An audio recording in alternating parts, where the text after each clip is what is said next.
عوام کے عقیدے کو دیکھتے ہوئے عوام کو خوش کرنے کے لیے عوام کی مرضی کے اعتبار سے فتویٰ دے تو ایسے مرجع کو تو مر جانا چاہیے۔ یہ آپ کی مجلس کا ایک ٹکڑا ہے جس مجلس میں آپ نے پہلے بیان فرمایا کہ آپ جس کے مقلد ہوں، آپ جس کی تقلید کرتے ہیں اس کی پیروی کیے، اور آپ کے مرجع نے جو فتویٰ دیا ہے آپ اس پہ عمل کیے۔ جب مرجع اور یہاں پہ جیسے مراد ہیں، جب آپ نے کہا مرجع، ایسے مرجع کو مر جانا چاہیے، سے مراد جو ہے سید صادق شیرازی صاحب کو آپ نے لیا ہے۔ میں مسئلہ کو حل کرنے کی کوشش کرتا ہوں کہ لوگوں تک یہ چیزیں جائیں اور حق اور باطل کی شناخت ہو۔ تو یہاں پہ آپ نے ایک طرف تو یہ کہا کہ آپ جس مرجع کی تقلید کرتے ہو اس کی پیروی کی، یہاں پہ دوسرا ہی طنز آپ نے کیا کہ ایسے مرجع کو مر جانا چاہیے، جس سے مراد صادق شیرازی صاحب ہیں، اس کے علاوہ کوئی ہے نہیں جس کی مخالفت ہو رہی ہے۔ اس کی وجہ یہ ہے کہ وہ اہل بیت سے جڑی ہوئی وابستہ چیزوں کو لے کے آتے ہیں۔ اور دوسری طرف چیز یہ ہے، مسئلہ یہ پیش کر دوں قوم کے سامنے کہ 1150 سال ہونے کو آ رہے ہیں غیبت امام کبریٰ کو، اور جس میں تقلید کی حدیثیں جو چھانٹ کے لائی جا رہی ہیں، یہ لے کے آئی گئی ہیں اور لوگوں کو تقلید کی دعوت دی گئی ہے،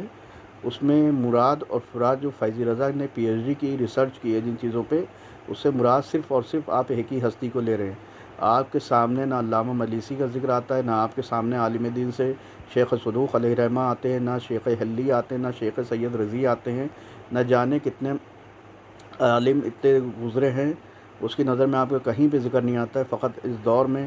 آپ کا ذکر صرف ایک ہی ہستی سے ہے، اور یہ بات غلط ہے، یہ بات سرین غلط ہے کہ ایک شخص کا، اور اگر کتابوں کی بحث میں جائیں گے، کتابوں سے اس چیز کو ثابت کی جائے گی، آپ کی نظر میں اگر آپ کسی ایک حدیث سے، تقلید کی حدیث سے مراد فقط ایک ہستی کو لے رہے ہیں، تو آپ بیٹھیے گا، میں بھی بیٹھوں گا، آپ بھی کتابیں لائیے گا، میں بھی کتابیں لے کے بیٹھوں گا، بدعت ثابت ہو جائے گا۔ آپ فقط ایک ہستی کو، اگر ایک حدیث سے ایک ہستی کو لے رہے ہیں کہ اس سے مراد فقط یہی ہستی ہیں، تقلید سے مراد یعنی 1150 سال میں کوئی عالم دین گزرا ہی نہیں جس کی تقلید ہوتی یا کچھ ہوتا، اور آج کے دور میں آپ صرف ایک ہستی کو اس سے مراد لے رہے ہیں، انہیں بدعت ہے۔ آپ بیٹھیے گا، بیٹھ کے بات ہوگی۔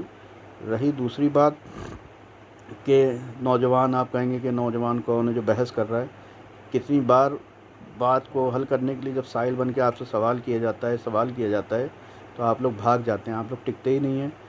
اور بحث کرنا نہیں۔ آپ بیٹھیے، یوٹیوب چینل ہیں، بلاگرز ہیں، اتنے ہمارے چینلز ہیں، آن لائن آئیے، یا ایک ڈیبیٹ ٹائپ کا رکھ لیے، بحث کر لیے، یہ ممبروں سے پڑھ کے نکل لیتے ہیں، جب وہاں پہ آپ سے کوئی سوال پوچھتا ہے تو آپ لوگ بھاگنے لگتے ہیں۔ بیٹھیے، اتنے چینلز ہیں، یوٹیوبز ہیں، اور تمام طریقے کے وہاں پہ مائک ٹو مائک بات ہو جائے گی، آپ اپنے دلائل دیے گا، سامنے والا اپنے دلائل دے گا۔ یہ تو بات تھی مرجعیت پہ۔ دوسرا موضوع وہ کلپ آپ پہلے سن لیے، پھر اس کے بعد اس پہ دوسرا میں جواب دے دیتا ہوں۔